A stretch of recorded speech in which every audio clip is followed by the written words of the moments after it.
Would you be my It's the done, I still got a lot of shit to learn.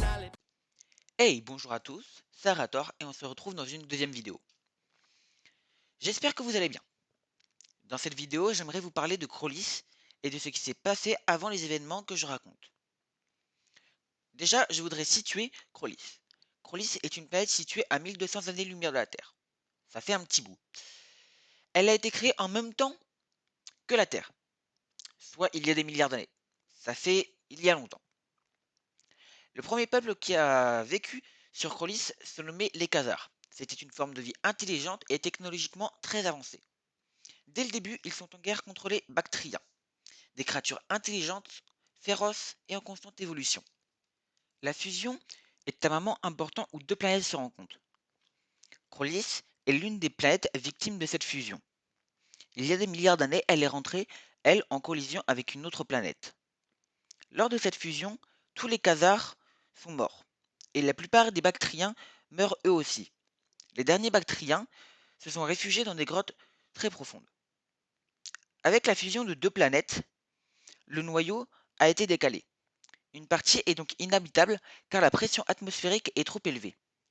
Avec les nouvelles molécules apportées par la deuxième planète, de nouvelles espèces de vie se sont développées, dont les Crawlisiens, le deuxième peuple intelligent de Crawlis. Les Crawlisiens sont divisés en 5 peuples.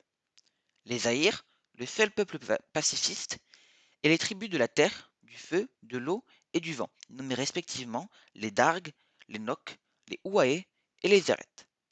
Comme je l'ai dit précédemment, les Aïrs sont des hommes pacifistes. Ils ne possèdent donc pas de soldats ni d'armée. Les 4 autres peuples sont des peuples de guerriers, que ce soit des épéistes, des archers, des lanciers ou des cavaliers. Après plusieurs centaines d'années de développement prospère, les Crawlisiens rentrent dans leur première guerre. Les Bactriens, cachés depuis des milliers d'années, sortent de leurs cavernes et commencent à ravager tout sur leur passage, que ce soit des villages, des villes, des champs, des mines ou autres installations. Cette armée de créatures avait évolué, ils avaient muté, étaient devenus plus intelligents et plus féroces. Alors sont suivies des années de guerre où les Crawlisiens perdaient. Durant cette guerre, une ligue fut créée pour endiguer le problème. On bâtit alors la cité fortifiée d'Ank'Harit, où les 4 champions et leurs chefs pouvaient se réunir.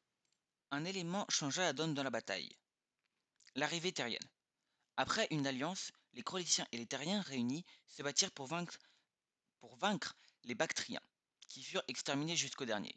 Mais les Terriens, avides de ressources et de pouvoir, trahirent l'alliance passée avec les Crawlisiens et sans leur laisser de répit, les massacrèrent. Les pertes furent énormes et la ligue démantelée. Les Aïrs se divisèrent en 2 tribus. Les Trilios, qui sont majoritaires, développèrent leur technologie afin de se défendre contre les Terriens. Les Ségas, minoritaires, se retranchèrent dans la montagne pour ne plus entendre parler de Terriens. Les autres tribus, affaiblies, se retirèrent dans des comtés éloignés. Voilà pour cette vidéo, j'espère qu'elle vous aura plu. Si c'est le cas, n'hésitez pas à vous abonner et à mettre un like. Les commentaires sont toujours les bienvenus, ils font super plaisir. Si vous avez des questions par rapport à cette vidéo, n'hésitez pas à me les soumettre dans les commentaires ou via Insta et Discord. J'y répondrai dans la prochaine vidéo. Bonne fin de journée à tous et bon week-end.